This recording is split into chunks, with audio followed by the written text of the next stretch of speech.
Hey everybody, welcome to the garden. I hope you're having a great day. Shout out to the lemon and lime lovers and everybody in between. So this video is gonna be a bit different from the norm. I want to go over a tool I use. It's a free tool, and I want to explain its importance. And I also want to use this tool to highlight my risk strategy and why it's so important, and why I also believe you can use this risk strategy on any style of trading, and it really, in the long run, really protects you from losses and exposes you to the most potential gains you can with the most limited risk. Okay. So, if you're looking at the screen, I have a Google Docs sheet open. It's a spreadsheet. And essentially, I'm just going to show you how I make my trading logs. Okay. Plenty of brokers, plenty of platforms have their own built-in trading logs that automatically follow your trades, which is totally fine. Totally fine. Many of them are pretty good as well. But I personally like to do it myself. I'm a little crazy. I like to do it like this on a sheet. And I also like doing it by hand. I have like a trading journal, have a bunch of trading journals actually, where I'll kind of write it out, the trading log, and as well do journal entries for myself. I've done that for many years, and it's probably one of the key reasons why I've been able to stay as consistent as I have for so long.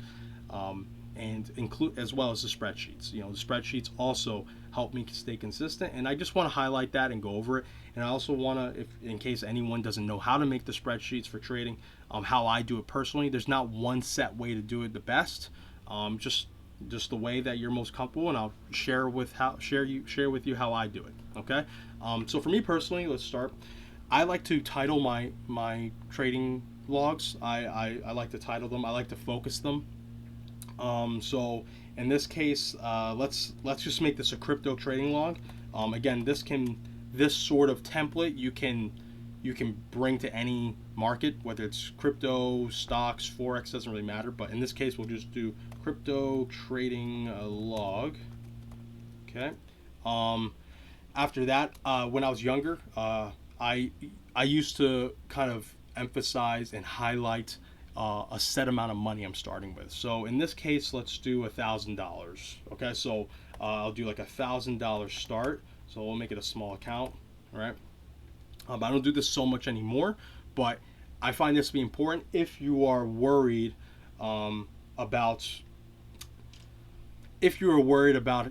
funneling too much money into an account.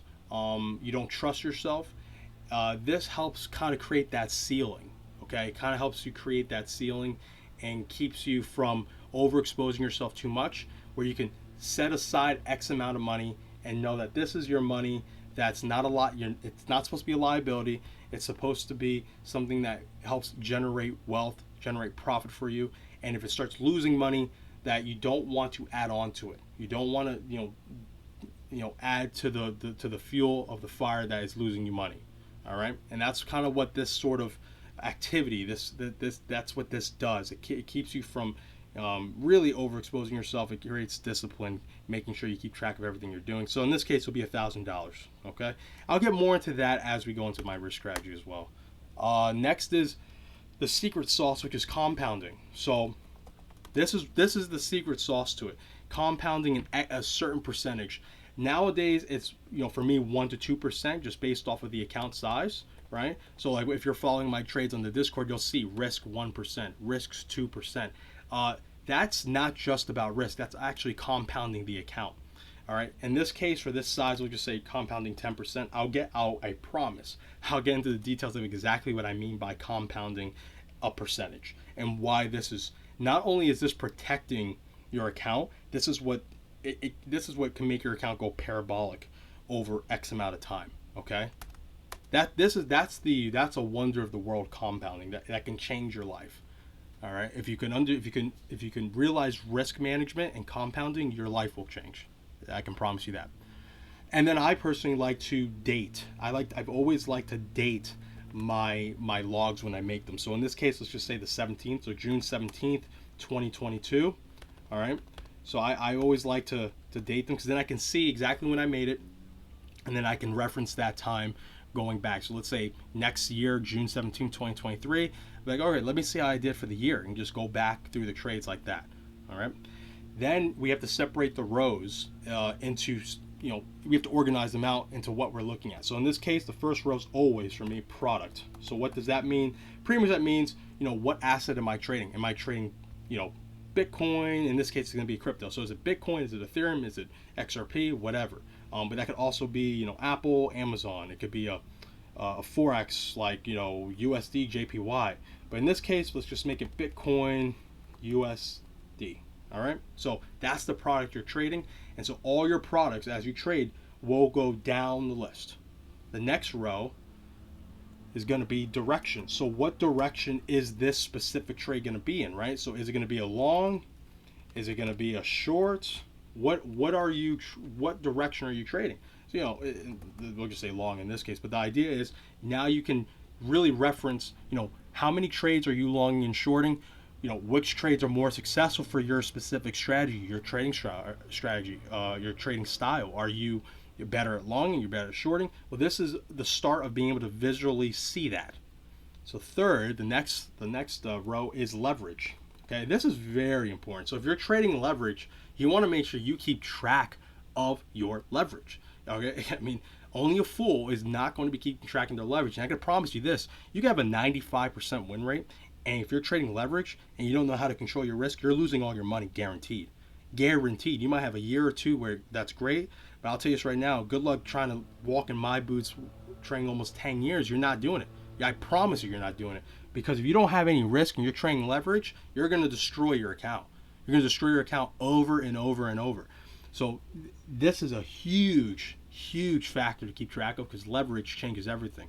If you know what you're doing, leverage is absolutely an amazing tool. It's incredible. But if you don't, it's the death nail for your account. So in this case, let's just, since it's a smaller account, we'll go a bit higher. So we'll say 10x leverage. So this account is trading a 10x leverage trade on Bitcoin USD. Okay, and again, it's another way of keeping track of your trades. Which trades have the higher leverage, why they have higher leverages, why is your leverage getting smaller? You'll be able to really have a visual representation of why certain things are happening. Okay. Next is entry price. So the next, actually, I'll just go through the next four. Next is entry price. Then you have entry date. Okay. Then you have exit price. And then you have exit date. So this should be pretty clear of exactly what it's keeping track of. When you're entering a trade, when you're exiting a trade, the date that you're going in and out of. And it is important, one, because it can keep track of exactly how often you're trading in a day, in a week, in a month. But it's also good, just to protect yourself from any legal issues you may have. As I've said before, plenty of platforms, if not all brokerages, have their own trading journals on you, which it's all automatic, so you can keep track of your trades that way. So when you report your wins to your respective legal authorities, and you have to pay X amount of taxes on it, they should be able to get all the information they need from those trading logs. But if there's any discrepancies, well, this is just another form of insurance that, hey, you kept track of all your trades. You know exactly when you got in, when you got out, at what price you entered and exited. So that's, again, that's just another form of keeping you at peace. There's no worries, no worries of your legal authorities giving you a scary knock at the door. Okay, so again, that's why one of the reasons why you want to do this. This helps you keep track of things. So let's just say we entered at 20,000. Let's say we entered today. Let's say it's been a good day. So we entered today, and then we exited at let's say a 10% gain, so like 22,000. So we made 10% off of this trade, which is in one day, which is pretty good. What a great day. All right. So next, after that is quantity or contract quantity. Either way, it's the same thing. I'll do contract because I trade futures for crypto mainly, right? So contract, if you're trading futures, you're trading contracts on whatever asset. If you're just going to trade the asset, whether it's, Bitcoin spot, which you're just buying the Bitcoin, or if it's stocks, so you're just buying the shares, whatever, you can just say quantity. In the end, it's the same thing. How much Bitcoin or how much X asset did you have in this specific trade. I hope that's very clear. And again, that's also helpful for, legal purposes if you want to keep track of your trades for when you report your gains. Okay, so again, it's good to get in that habit. And in this case, it's $1,000 start, but you're not trading your whole $1,000. You're just risking $100. So it's $100 with 10x leverage. So that makes it $1,000. You're using $100 of your own account. You're borrowing $900 from whatever broker or platform you're using.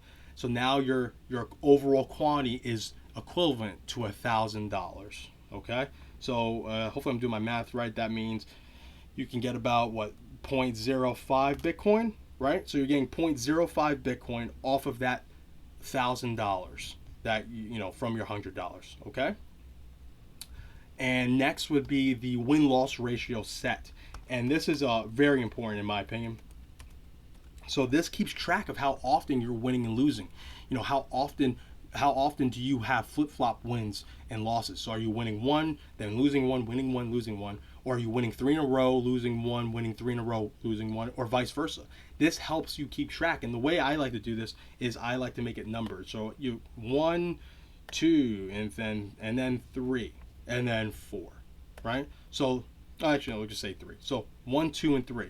So let's say these were all wins. We had three trades, all winners. Beautiful. And I like to color the boxes. The reason why I like to color the boxes is it helps you look from afar.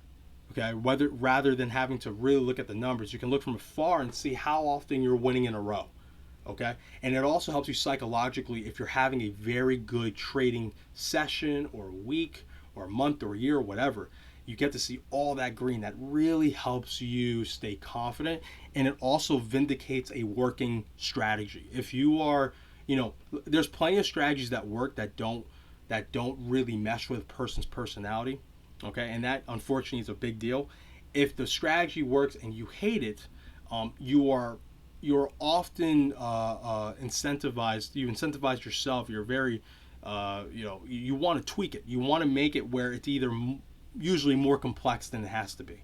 Okay, most people can't trade simply for a few reasons. Most of the time, it's arrogance and boredom, and they want to make it more complex. And in complexity, yes, you can find value and you can find working strategies, but let's just put it this way: the richest people are the guys and gals who trade simply.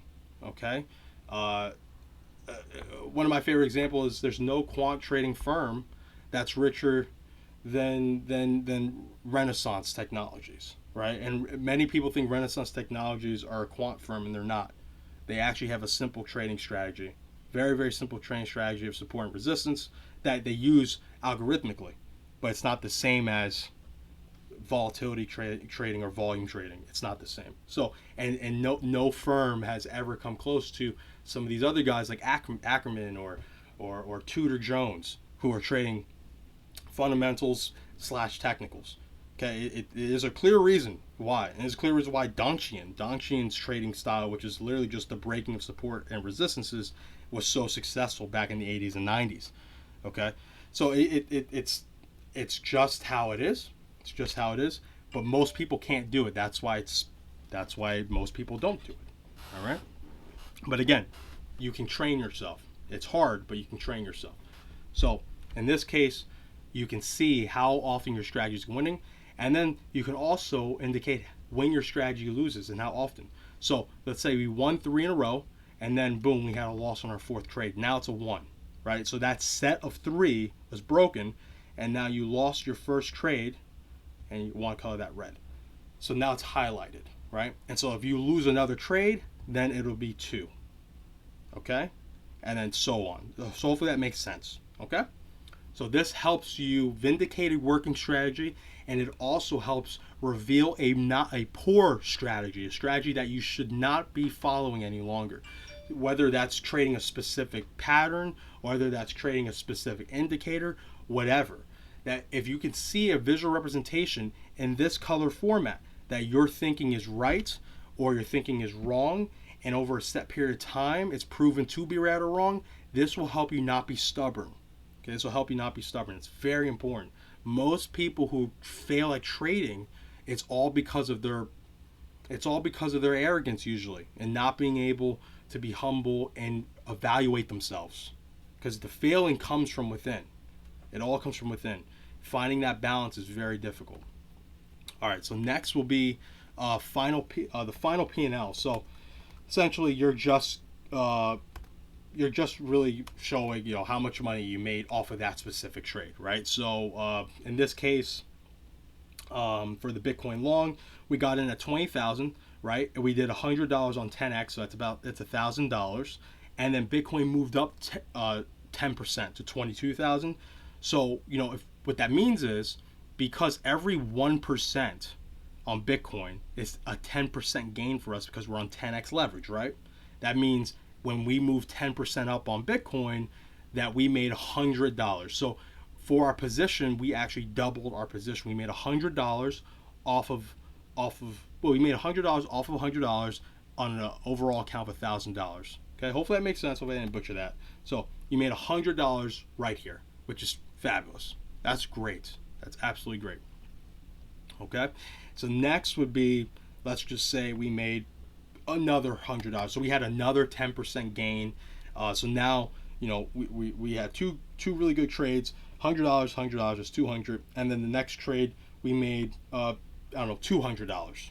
All right, so we made, so far we're up $400, right? And this brings us to the next row, which is the cumulative row. All right, so this is going to keep track of how much money we're making and adding it together. So we made $100 the first trade, then adding the first trade to the second trade, we made $200, and then adding the first two trades to this third trade, we have a total of $400 in profit. So we made about 40% of our $1,000 account, which is fabulous. All right, but now we got this loss here. Let's just say we lost 200. Okay, so we lost 200, and now the cumulative gains we made, we're going to take 200 away, so now we're down to 200 from 400. Does that make sense? And again, you want to make sure to color these boxes. All right, I can't stress enough how important this is, because it really is a positive reinforcement thing, and it also creates the right amount of fear if your strategy is not working. I hope that makes sense. So if you're being stubborn and you really like your strategy, but it's not a profitable strategy, or you're not good at the strategy, you're not proficient enough for it, well, this helps you visually see that earlier on than you normally would have.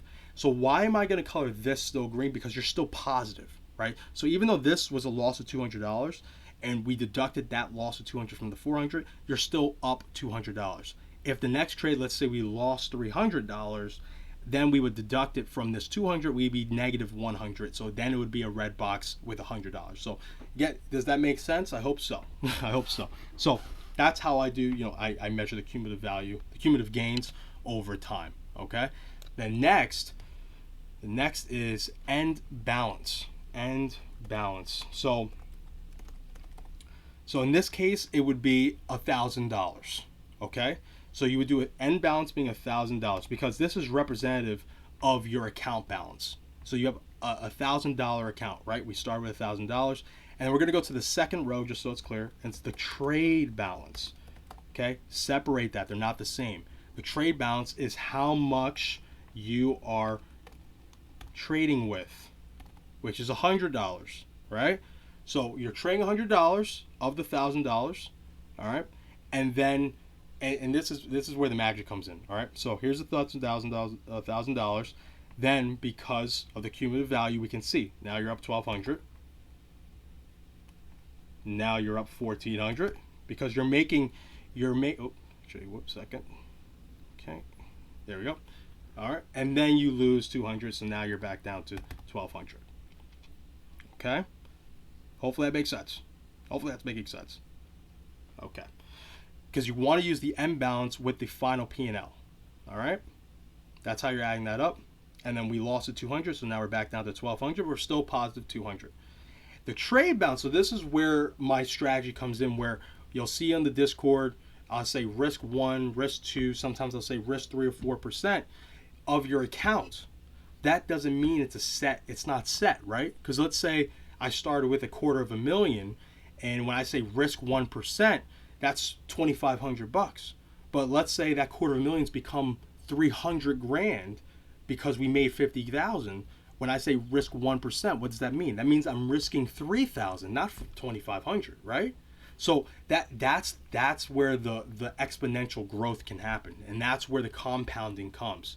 So for an account this size, where you're going to be risking, $100 on 10x leverage, when you make money, let's just say again, you're doing what 12. Let's say now your new account balance is instead of 100, instead of $1,200, $1,000, where you're risking $100 with the leverage.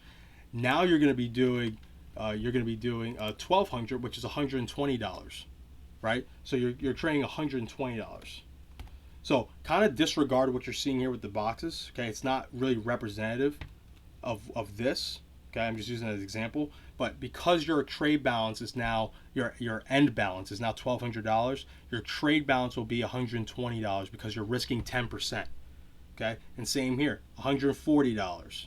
$140, and then back to $120. And see, this is where it gets pretty cool, because if you, let's say we start losing, right? So let's say the next trade we go down to $900. So we lost $300, and now we're actually in the red on the account. We're down to $900, under 1,000. Well, instead of risking $100, which is 10% of 1,000, you're only risking 10% on $90, on $900, which is $90. Okay, so this protects you from more losses. And if your strategy has a set loss percentage, which my strategy doesn't per se do that, but if yours does, then this will really protect you. So if you only risk 1, 2, 3, or 4, or 5%, well, as your balance goes lower and your trade balance goes lower with it, because you're risking 10%, then you will really kind of slow down the steeping fall of losses.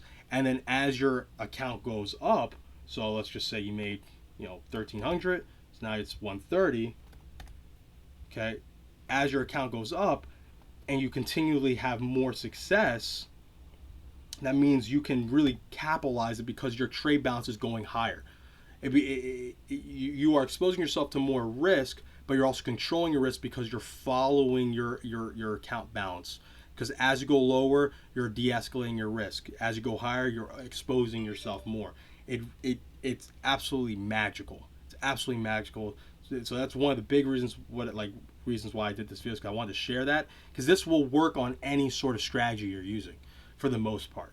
Okay, if you're swing trading, if you're day trading, whatever, this sort of risk protection is it's magical. It's absolutely magical, and I would say give it a shot. Again, you want to change your risk after every trade. So if you made $1,000, you're up to $1,100. You're now doing a 110, then 120, then 180, then 200, whatever. Do it. Just do it, and you'll find that it's extremely exciting how fast your account can grow and how much protection your account can have. Okay, how much protection your account can have. Because let's say on the flip side, let's say you don't do this. Let's say you start with $1,000, your trade balance is at $100, like it started, right? And then let's say the next trade you lose and you're down to $800, but you're still risking $100, and then you lose again. Well, the loss on that $100 from the $800 is going to be a lot harder to gain, because you're risking more than 10% of your account at that point, right? You're not risking 10% anymore. You're risking far more. And let's say you just keep losing, you keep doing it, and you do $100 off the 500. Again, same thing. You're continuously adding more risk to a losing strategy. Whereas if you are in a losing strategy, this sort of risk management protects you from major losses, and it gives you enough time to recognize your strategy is losing. And if you're in a winning strategy, this risk strategy really propels your account to a whole other level, because again, it's compounding. So again, that's one of the reasons why I wanted to do this video. I'm going to cut it off here because I don't have much more to add. Please, ask me questions on this if you have questions about it. If I wasn't clear on some things, I understand all this in my head. I just don't know how well I explain it. So I'm sorry if it wasn't clear. Yeah, yeah. Thank you for being members. Thank you for sticking out with me. And you have my word. The recaps are coming back. It's just been a lot of family time, a lot of traveling, so I haven't been as consistent as I would like to be. But everything's starting to calm down now, so I'll be back into doing the recaps going into next week. You have my word. Yeah. All right. So everyone, thank you for hanging out with me. Thank you for again being members and also just participating in the Discord. Just know that I love you and that I look forward to continually trading with you going into the next half of this year. And let's continually hope and pray for more success. And yeah, all right. So everyone, take care and make sure to remember: be patient, be vigilant, and be nimble. Love you guys. Take care.